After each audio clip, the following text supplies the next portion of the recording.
So yesterday, one of Barry's videos pops up in my feed, and I go ahead and click on it just to see what his argument is, because I just want to see what other evidence that they're trying to prop up for this 32 AD thing. And I can't listen to him, so I just basically just kind of scroll through it to see if he cites any of his sources, and he does. He cites a source. The YouTube channel is Supernatural by Design. And in his video, he makes an argument for the crucifixion in 32 AD on a Wednesday. And so I'm going to go through some of his clips, and then I'm going to show you why he's just wrong. So, first clip. Wednesday is tied into all this, remembering that Christ had to be crucified on a Wednesday.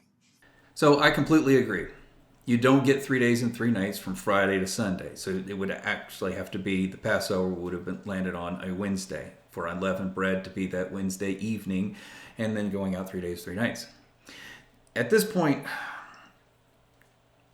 I want to bring up a quote that I remember from my childhood. As a fan of the TV show MacGyver, one of the quotes that stuck with me was, "The best place to hide a lie is between two truths."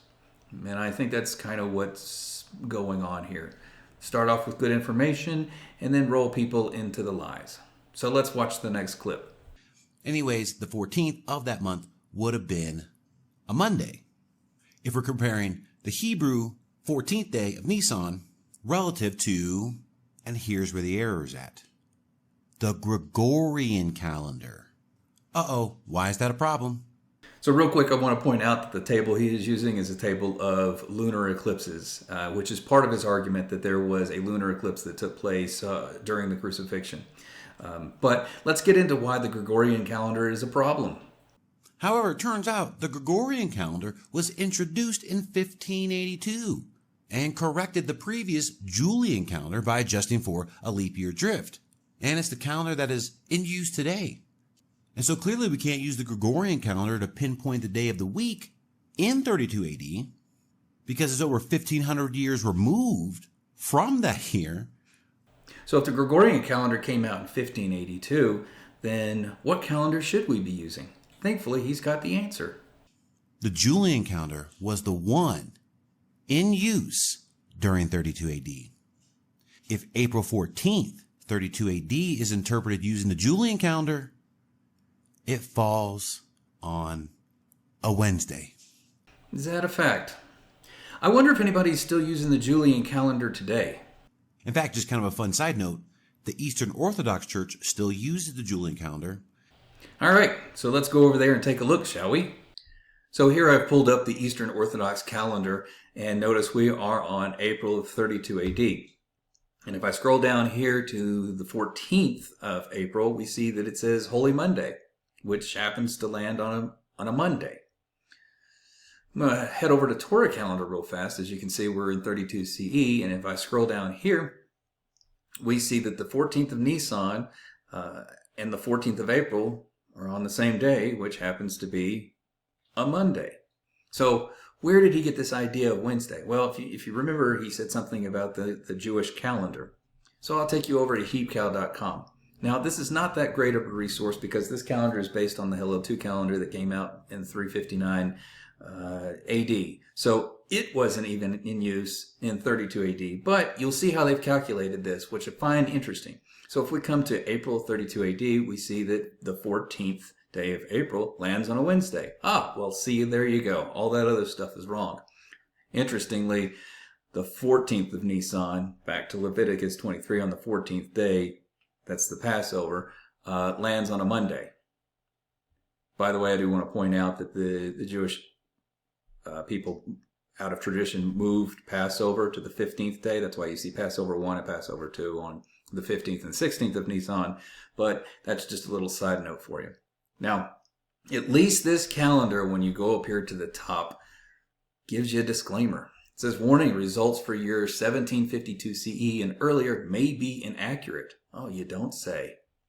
Heapcow does not take into account the correction of 10 days that was introduced by Pope Gregory VIII, known as the Gregorian Reformation. Now, I don't know if they just got their dates wrong or what, because you remember he said that the Gregorian calendar started in 1582, and now they're saying 1752.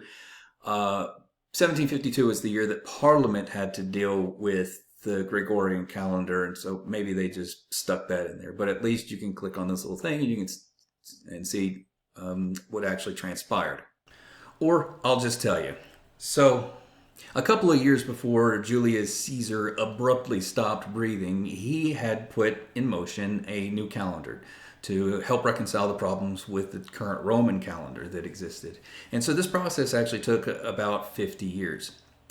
Because if you look at the leap years that they were using from 45 BC all the way up to where we go from BC to AD, they were every 3 years. I think it was actually up to 8 BC. And then somewhere around either 4 or 8 AD, depending on the scholar that you use, they started now doing the leap years that we're more familiar with. Well, that still had problems because they ended up drifting anyway. And so that's where the Reformation came in 1582. Now that goes back to the Council of Nicaea, because they were supposed to celebrate Easter after the equinox, the vernal equinox, and after the first full moon, and on the first Sunday, on the Sunday after that. Well, they realized they were drifting and they were off by 10 days. The calendar was saying that they were there, and yet they were 10 days away from the equinox.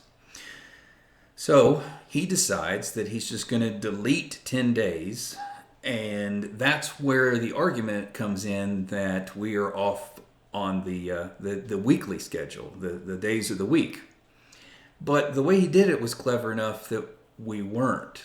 And, well, let's take a look at, again, this is why I like Torah calendar. Let's take a look at what they show. So here we are on Torah calendar again, 1582 CE, or AD, I actually prefer. But anyway, let's see how they reconciled that 10-day gap. So anyway, here we are, October 1st, 2nd, 3rd, 4th, 15th, 16th, 17th, 18th. Sounds like sound math to me, right? But that's what he did was he just went ahead and deleted those 10 days, and we went from Thursday, the 4th of October, to Friday, the 15th of October. So that it didn't even mess with the days. The week remained intact, while he was able to remove those days and then bring the equinox back to March 21st. So one last piece to this little supernatural puzzle that he's trying to make as part of his argument is the lunar eclipse that took place in 32 AD. Matter of fact, the chart that he brought up was all the lunar eclipses within that sort of time frame, but yet he zeroed in on 32 AD. The problem with that eclipse is nobody in Israel would have seen it.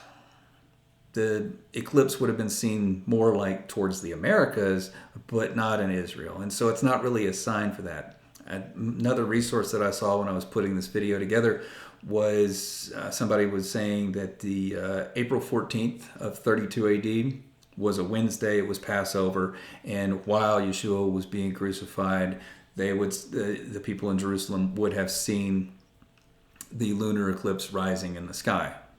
False. They wouldn't have seen that eclipse at all. So there's that.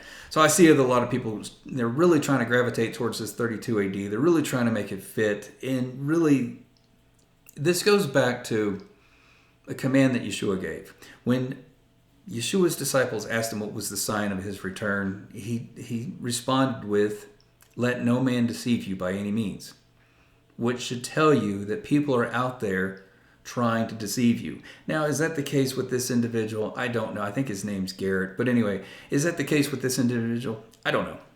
I do know he's got a PayPal account, and for those that have followed me from any length of time, they know I don't have a lot of respect for anybody that makes any money off the gospel or argues for people to make money off the gospel. But that aside, this is bad information, and it really, I think, is destructive. Because if they're not providing you with the truth, and you should have a love for the truth, we're told that those that worship in spirit and in truth. So why do I get the questions of, why am I shooting down people's ideas? Are they the truth? No. So I'm going to shoot them down.